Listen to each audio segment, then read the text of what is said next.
So what is more important? Is it the role of a product owner or the role of a Scrum Master within an agile team? Well, in order to answer this question, we need to understand what are the differences between product owner and Scrum Master in terms of tasks and role description. I will make it very, very short. The product owner is a certain kind of a business and technical lead for the team.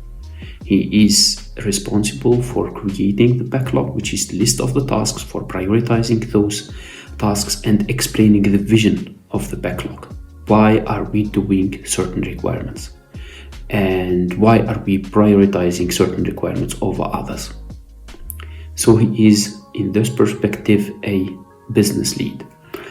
The Agile Master or the Scrum Master, if we are applying Scrum as a framework, on the other hand, is a coach for the team. He is the moderator, he is the one responsible for checking the availability of the team, checking whether the team is blocked, checking the harmony between the team members. He is running the process of agility and is responsible of ensuring that the team is performing well and the results that the team needs to reach, which are coming from the tasks that the team is committing himself to perform within a time box that we call sprint, for example, or API planning, etc., are really feasible.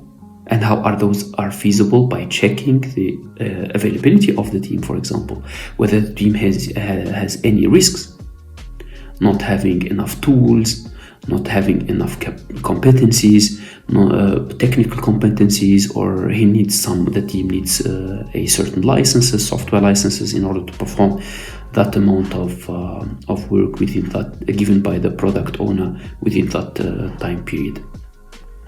So they are like this, yeah. In my experience before, I used to work as product owner and Scrum Master simultaneously. So I know actually the limits of each roles, yeah, and the tasks, but I know also the handshakes. And if we talk in reality, sometimes certain projects are not able to perform or to provide enough budget to bring product owner and Scrum Master simultaneously for the team. And in this time, we need to ensure that either of those roles are budgeted, or we have enough budget for it. So here I used to think, well, shall I be the product owner or shall I be the Scrum Master or Agile Master? And I ended by comparing both tasks and by realizing I don't have the capacity to perform both of them 100%.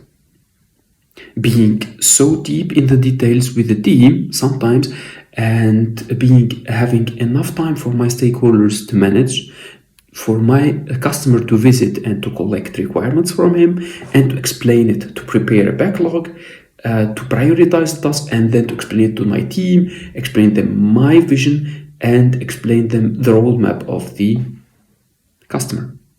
And on the other hand, I need to monitor all of the teams, to be available for the team members, for checking whether they are blocked or not, etc., etc. And then I realized, okay, I need to check what are the set of tasks for each of those two roles, roles, PO and Scrum Master, and then I need to pick up the most important tasks, the top 3-4 tasks of each role, combine them in a PO, Scrum Master, single role, single person. And I ended up by realizing the following. As a PO, I need to manage the backlog. I need to explain and ensure that the team members are understanding my targets, sprint targets or PI targets. And I make sure that the team now I have the casquette of a Scrum Master, is able and having the culture to explain and to communicate the blockers and the risks. And then I become Scrum Master, of course. So both roles, let's say, are very, very important.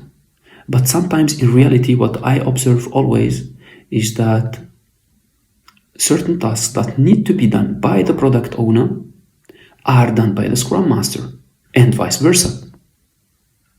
I have seen enough times that the Scrum Master is going to the customer and discussing with the customer, or managing certain stakeholders, or collecting stakeholders' requirements and prioritizing them and managing the backlog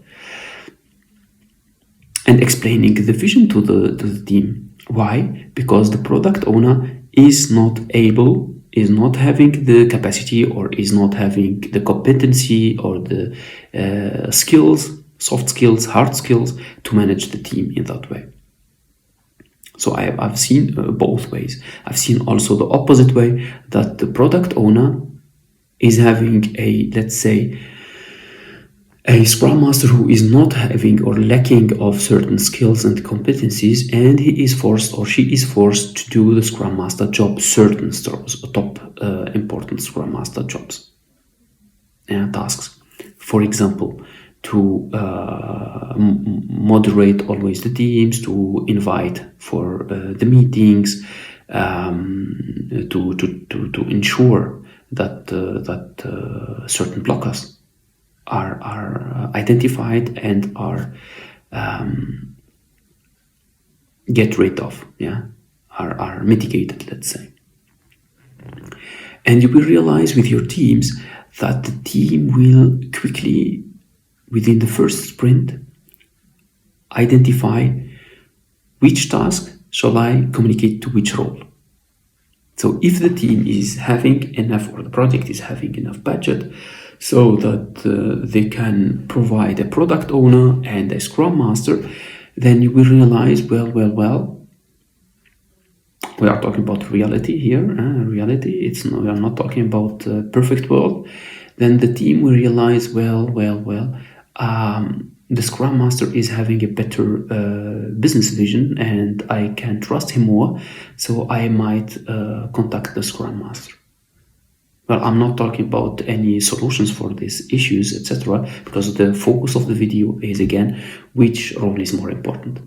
I realized over the time, after conducting 3 projects, and I'm in the 4th Agile project, I realized that there is nothing which is completely correct. The reality is completely different. For me, what counts are the tasks. And there are nice to have tasks, and there are mandatory tasks. And if it's performed by the product owner, but it should be performed by the Scrum Master, it's not a problem to me. Especially if the team is in a task force mode and the customer is making a lot of pressure, and the project is having legal issues if they are not, or financial issues if they are not delivering on time. There, I will not fight anymore about the product owners and tasks of the Scrum Master. And especially in automotive, we face a lot of task forces. So here we are very pragmatic, and we say, who is able to perform this task? If it's not the product owner, not the Scrum Master, then I will check who from the team is having enough capacity and competency, ability. I will empower this person to perform the tasks.